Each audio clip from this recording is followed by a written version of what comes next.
देखिए, आज की इस वीडियो में हम कक्षा नवम के भैया बहनों को पीडीएफ का पेज नंबर 10 पढ़ाने जा रहे हैं, जिस पर हम पढ़ने जा रहे हैं डिफ्यूजन ऑफ लिक्विड, मतलब द्रवों का विसरण या द्रवों में विसरण या द्रवों का बहना।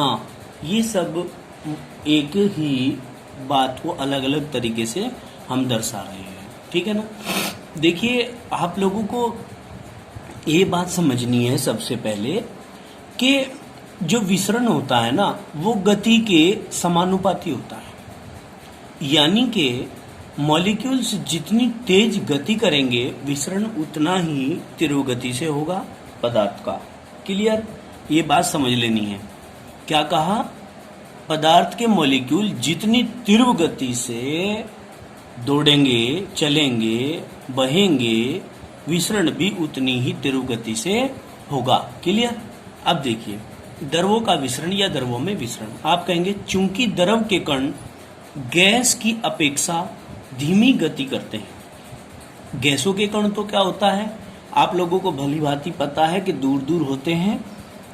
कोई खास अंतराअणुक बल, यानी कि उनके अणुओं में कोई खास बल एक दूसरे पर नहीं लगा हुआ होता, इसलिए उनके अणु गति करने के लिए स्वतंत्र होते हैं, चारों दिशाओं में कहीं भी गति कर सकते हैं।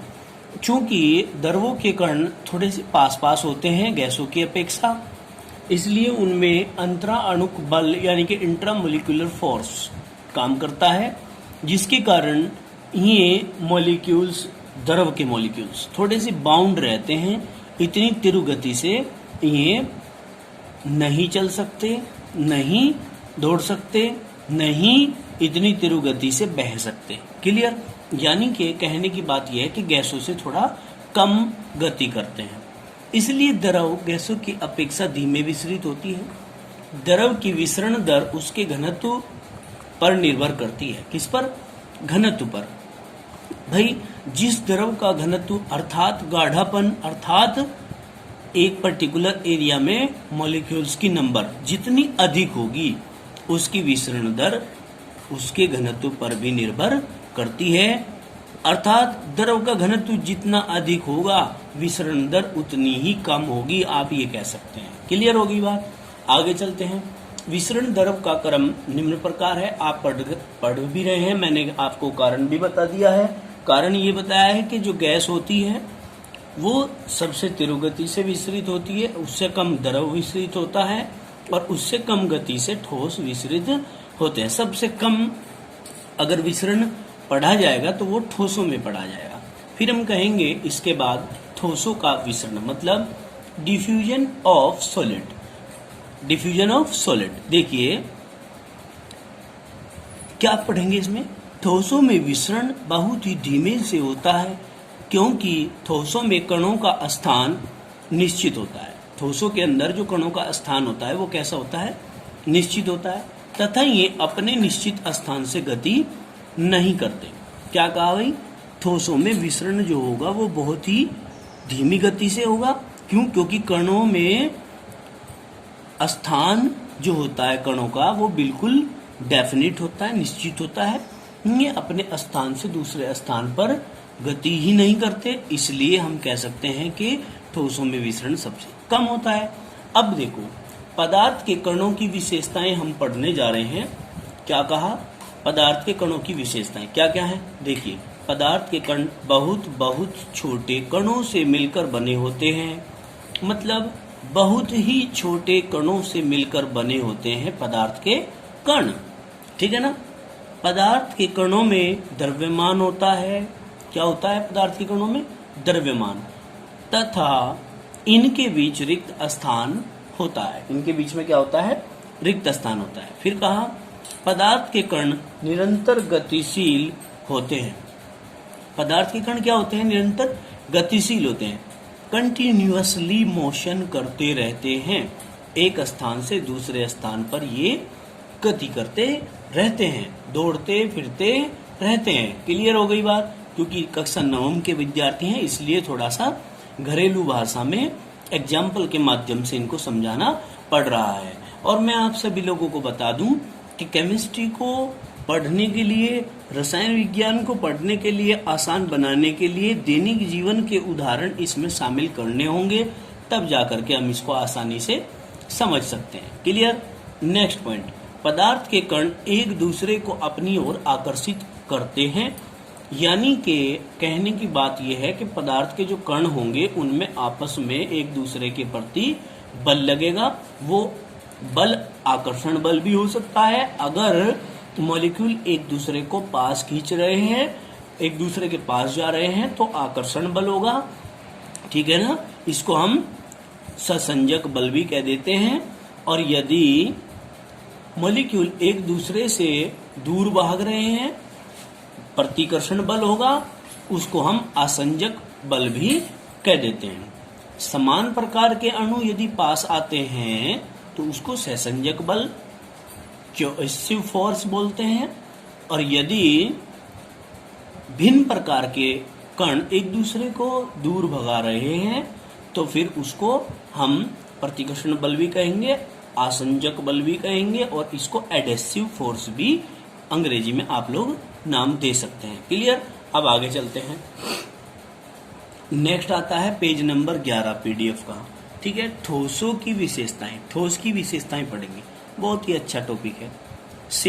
शेप कैसी होती है, आकृति बोलते हैं हिंदी में। हम कहेंगे कि ठोसों में अणुओं की स्थितियां निश्चित होती हैं। ठोसों के अंदर जो अणु होते हैं वो निश्चित स्थिति पर होते हैं, अर्थात उनको इधर उधर खिसकाया नहीं जा सकता। ठीक है। और कॉम्पैक्ट लेयर होती है ठोसों की, इसके अंदर क्या कॉम्पैक्ट लेयर होती है मॉलिक्यूल की, वो इस प्रकार से क्रम में सटे हुए पास पास होते हैं। इनके बीच में कोई अंतरा अणुक स्थान नहीं होता, कम होता है। अगर होता भी है तो बहुत ही कम होता है। ठोसों के अणुओं के एक दूसरे के अत्यंत निकट होने के कारण अंतरा अणुक आकर्षण बल अधिक प्रबल होता है।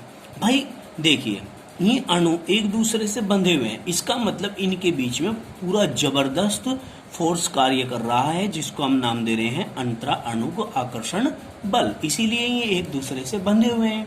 क्लियर होगी बात। आगे चलते हैं। अब हम पढ़ते हैं ठोसों का वॉल्यूम, मतलब आयतन। ठोसों के अणुओं की गति करने की स्वतंत्रता नगण्य होने के कारण ही इनका आयतन भी निश्चित होता है।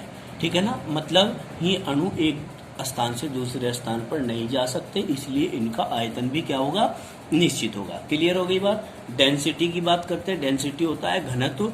भाई देखो, एक पर्टिकुलर एरिया में ठोस के ज्यादा मॉलिक्यूल आ जाते हैं, और जितने ज्यादा मॉलिक्यूल होंगे उतना ही ज्यादा उसका द्रव्यमान होगा। और चूंकि आप लोगों को पता है द्रव्यमान समानुपाती होता है घनत्व के, तो इसी कारण हम कह सकते हैं कि ठोसों का घनत्व भी ज्यादा ही होगा। अणुओं के मध्य अंतराणुक स्थान कम होने के कारण इनका घनत्व द्रव व गैस की तुलना में अधिक होता है। भाई अंतराणु का स्थान कम होता है तो एक निश्चित पर्टिकुलर एरिया में अधिक संख्या में मॉलिक्यूल आ जाएंगे। मॉलिक्यूल संख्या में ज्यादा आ जाएंगे तो फिर उनका द्रव्यमान भी ज्यादा हो जाएगा, और द्रव्यमान ज्यादा हो जाएगा तो घनत्व भी ज्यादा हो जाएगा। क्लियर। अब आगे चलते हैं। कंप्रेसिबिलिटी मतलब संपीड्यता। अब संपीड्यता क्या होती है, सबसे पहले तो यही समझ लीजिए आप। संपीड्यता होती है कि किसी भी किसको पदार्थ को दाब डालकर यदि हम, जैसे दाब डालकर यदि हम द्रवित कर सकते हो, ठीक है ना, द्रव में बदल सकते हो। मॉलिक्यूल दाब डालने पर पास पास आ जाए, और पास पास आएंगे मॉलिक्यूल तो द्रवित हो जाना चाहिए पदार्थ। उस गुण को हम कहते हैं कंप्रेसिबिलिटी, मतलब संपीड्यता। हम कहेंगे ठोसों में अंतराणु का स्थान बहुत कम होता है, अतः इनकी संपीड्यता बहुत ही नगण्य होती है। क्या होती है कि बहुत ही नगण्य होती है, मतलब इनको द्रव में परिवर्तित नहीं किया जा सकता। क्या आप ईंट को दाब बढ़ाकर द्रव में बदल सकते हैं? नहीं। इसका मतलब इनमें संपीड्यता का गुण नहीं होता है। आगे चलते हैं। ठोसों में बहने का गुण नहीं होता है। आप समझिए, आपने किसी स्थान पर किसी पत्थर को रख दिया या किसी ईंट को रख दिया तो क्या वो बह जाती है? नहीं। क्यों? क्योंकि उनके अणुओं में अंतराणुक बल इतना अधिक होता है कि वे एक दूसरे को अपने पास से दूर जाने नहीं देते, इसीलिए उनमें बहने का गुण नहीं होता। किनमें? ठोसों में। आगे चलते हैं। ठोस दृढ़ होते हैं। अब आप देखिए, यदि हम किसी ईंट को, पत्थर को कहीं किसी के सर में मार के देखेंगे तो हम देखेंगे कि क्या होगा? सर फूट जाएगा, सर टूट जाएगा, है ना। तो इसका मतलब में कठोर हैं, इसका मतलब में दृढ़ हैं। क्यों? क्योंकि इनकी आकृति को हम बदल नहीं सकते। अगर हम तोड़ने का प्रयास भी करेंगे तो ये चूर चूर हो जाएगा। इसका मतलब ये भंगुर भी होते हैं। देखिए, क्योंकि ठोसों को बलपूर्वक तोड़ा जा सकता है परंतु इनकी आकृति को बदला नहीं जा सकता, आकृति इनकी सेम रहेगी। अब आगे चलते हैं। Properties of liquid. क्या भाई? प्रॉपर्टीज ऑफ लिक्विड मतलब द्रवों की विशेषता। शेप क्या है? आकृति देखिए। द्रवों में अंतराणुक बल इतने तो प्रबल होते हैं कि द्रव के अणुओं को आपस में एक सीमा के अंदर बांधकर रख सके। ये सारी बातें हमने पहले ही पढ़ चुके हैं। क्या कहा कि इतने प्रबल होते हैं कि द्रव के अणु आपस में एक सीमा के अंदर बंधे रह सके, किंतु ये इतने प्रबल नहीं होते कि इनकी स्थानांतरीय गति को रोक सके। अतः द्रवों में कोई निश्चित आकृति नहीं होती, ये वही आकृति प्राप्त कर लेते हैं जिनमें ये रखे जाते हैं। क्या कहा भाई? सुनो बात। भाई द्रवों में अंतराणुक बल इतने प्रबल होते हैं कि द्रव के अणुओं को आपस में एक सीमा के अंदर बांध के तो रख सकते हैं, किंतु इतने प्रबल नहीं होते कि इनकी स्थानांतरीय मतलब एक स्थान से दूसरे स्थान पर जाने की जो गति होती है उसको कहते हैं स्थानांतरीय गति। ठीक है ना। ये स्थानांतरीय गति की बात कर रहे हैं। इस गति को रोक नहीं सकता। कौन? वो जो बल द्रवों के अंदर लग रहा है वो। ठीक है। अतः द्रवों में कोई निश्चित आकृति नहीं होती है। इनको जिस बर्तन के या पात्र के अंदर डाला जाता है उसी का आकार ग्रहण कर लेते हैं। अब हम बात करते हैं वॉल्यूम की। किसके? द्रवों के। द्रव का आयतन। हम कहेंगे द्रवों के अणु द्रव की सतह को छोड़कर बाहर नहीं जा सकते। जो द्रव के अणु होते हैं वो द्रव की सतह को छोड़कर बाहर नहीं जा सकते। अतः द्रवों का आयतन निश्चित होता है। ठीक है। द्रवों का आयतन क्या होता है? निश्चित। ये बात क्लियर हो गई। अब हम पीडीएफ के पेज नंबर 13 पर पहुंच चुके हैं जिसमें हम पढ़ने जा रहे हैं द्रवों का घनत्व। अब देखिए, हमने क्या कहना है भाई? घनत्व में क्या पढ़ेंगे कि द्रवों का घनत्व ठोसों की अपेक्षा कम होता है। क्या होता है? ठोसों की अपेक्षा कम। घनत्व का घटता क्रम इस प्रकार से है। कैसे? ठोस सबसे ज्यादा घनत्व वाले होते हैं, उससे कम द्रव होता है घनत्व, द्रव का होता है घनत्व उससे कम, और सबसे कम गैस का घनत्व होता है। अब देखिए, द्रवों का घनत्व ठोसों की अपेक्षा कम होता है। घटता क्रम इस प्रकार है। ठीक है ना।